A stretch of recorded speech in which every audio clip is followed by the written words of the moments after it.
Hi folks, welcome back to the Horde. You can see we finally got some sunshine. Looks like it's about, I don't know, 11:30, 11:40. It's the 22nd of February, Saturday, about 45 degrees in the shade. Got my batteries all charged, or my battery all charged up. And that one says 47. And this guy says 47. What is it, about 4 or 5 degrees C? 7, 8 degrees, 7 degrees C, 8 degrees C. So, got some sun out. That's a great thing. You know, help get some of this packed down. I had to clean out in front of this door here. It was backed up and kind of coming in.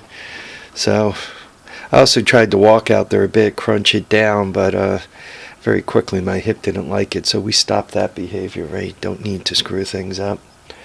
What am I up to today? As you look here, you can see there is the rear end is out of this thing. Sometimes they come out easy, sometimes they don't. On a scale of 1 to 10, I'd probably consider this probably a 7 on the maybe an 8 on the uncooperative point of view.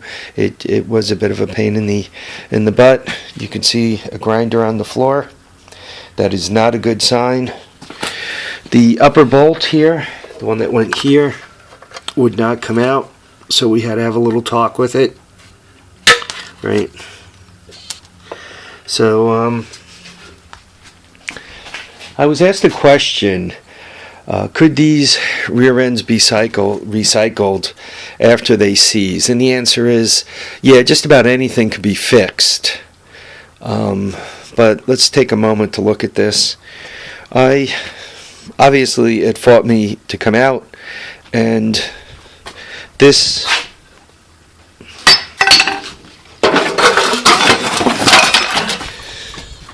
oops, I'm upside down.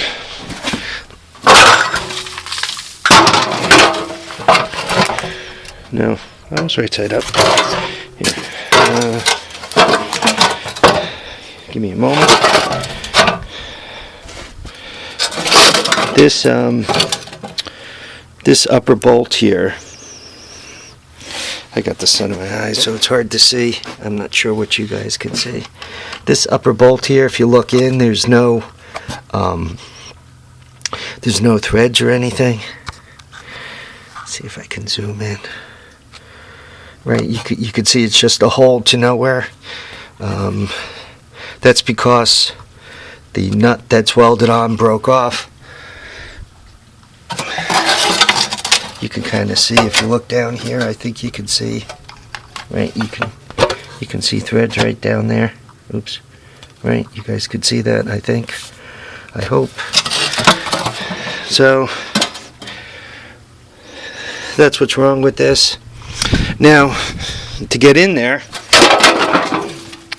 you have to take that metal cover off, which exposes the brakes. Then you got to get those 2 bolts off. There you go. Now you can see them, which could teach you some new profanities. My experience is typically they kind of round off, and which means you got to go buy new ones, but maybe you're better than I, or maybe your penetrating oil is better than mine. So now you get those 2 bolts off. Then you got to get this to slide on the shaft.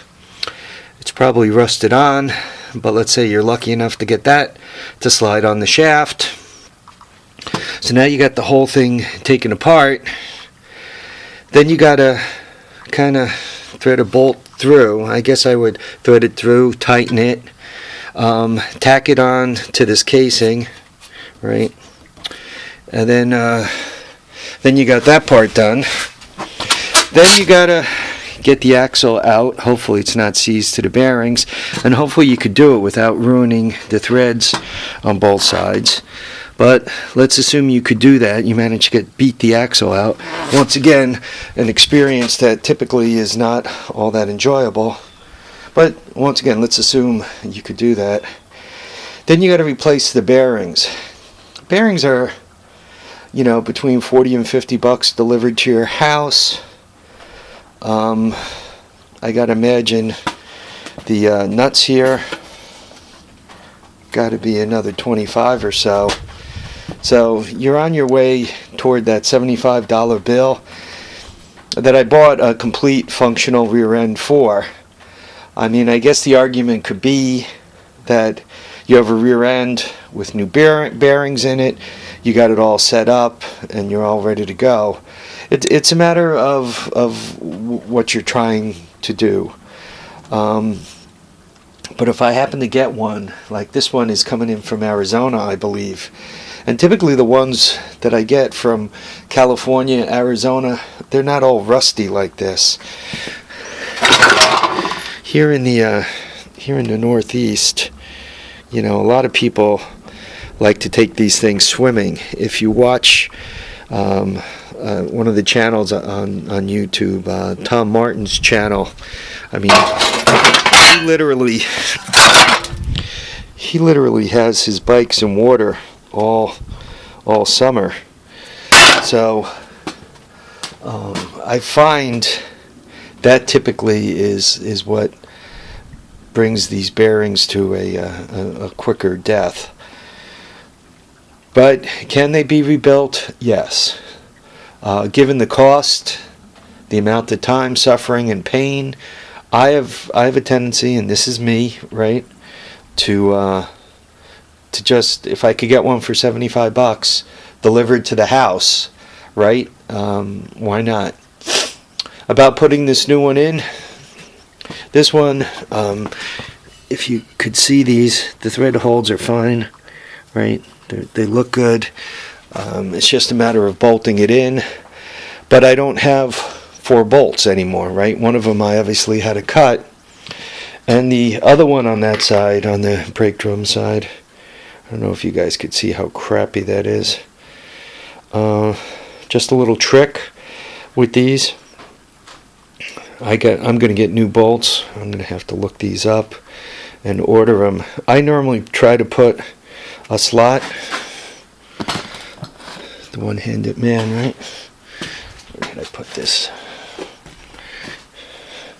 Need to put it in a way that I can show you also what I'm up to. I normally put a slot going in this direction here, right? 2 of them, one on each side. So in the future, right, a thin slot. You can use a Dremel tool. I'll probably use a blind grinder with a thin blade on it. But yeah, if you put a slot or a couple of slots on these, just a thin narrow slot, it makes it a lot easier to take them apart in the future. Any of that, I think I'm getting sun glare on the camera, so it's very hard for me to see what I'm showing you, but if I move it I can. Anyway, you can see the amount of crap that is built up on that. So that needs to be at the minimum cleaned up. Probably the bolt should be replaced. As a matter of fact, I'm probably going to go downstairs, check out the hoard. I'm picking up a couple of bolt assortments. I'll see if I have anything that could go here. I was talking to a friend of mine that was laid off last night, and he was reminding me about how they do it. If the severance package is the same as last time, you know, there's the emotional end of getting laid off, then there's the financial end, right? You got to pay your bills.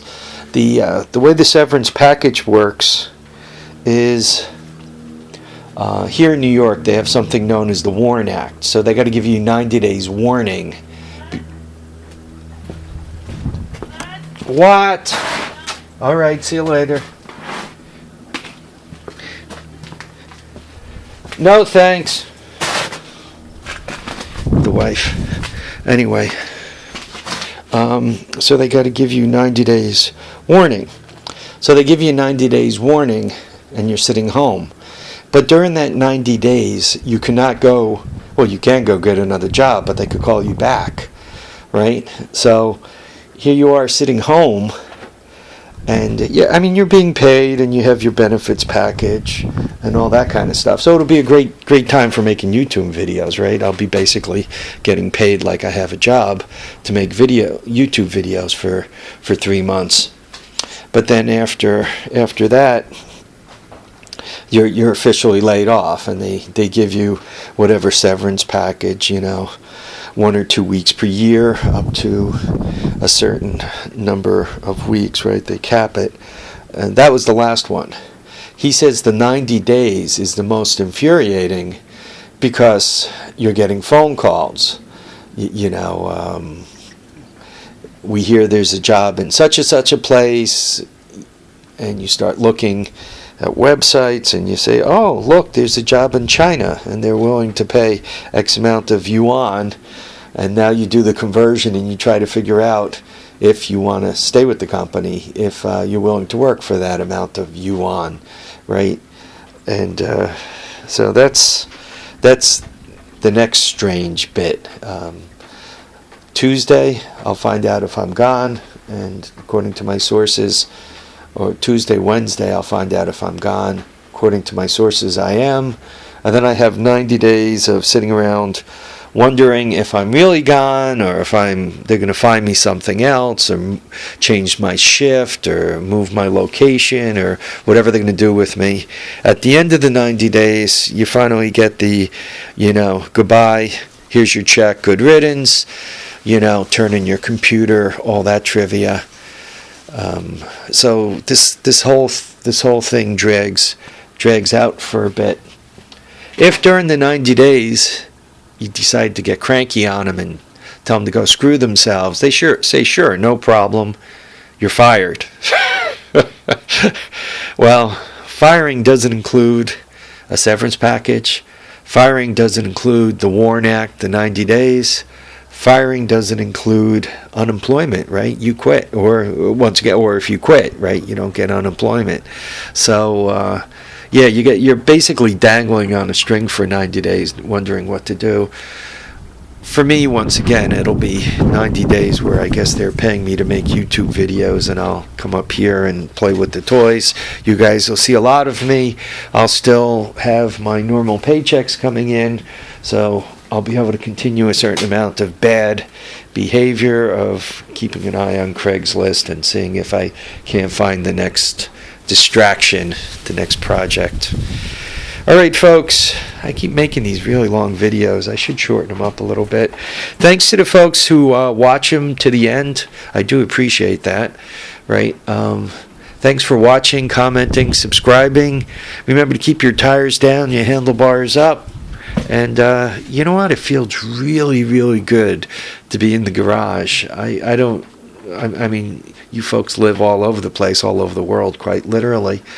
If you get a nice day, you get out in the sun, it feels so good, It doesn't feel as good as Volkswagen Darren driving along Daytona Beach and going swimming, but it feels good. And by the way, VW Darren, if you did watch this video all the way to the end, thanks for the invite down there. I might just take you up on it. All right, folks, take care. We'll catch up with you all soon. Remember to keep your tires, tracks, and feet on the ground. Keep your head and your handlebars and your steering wheel in the sky. Bye now.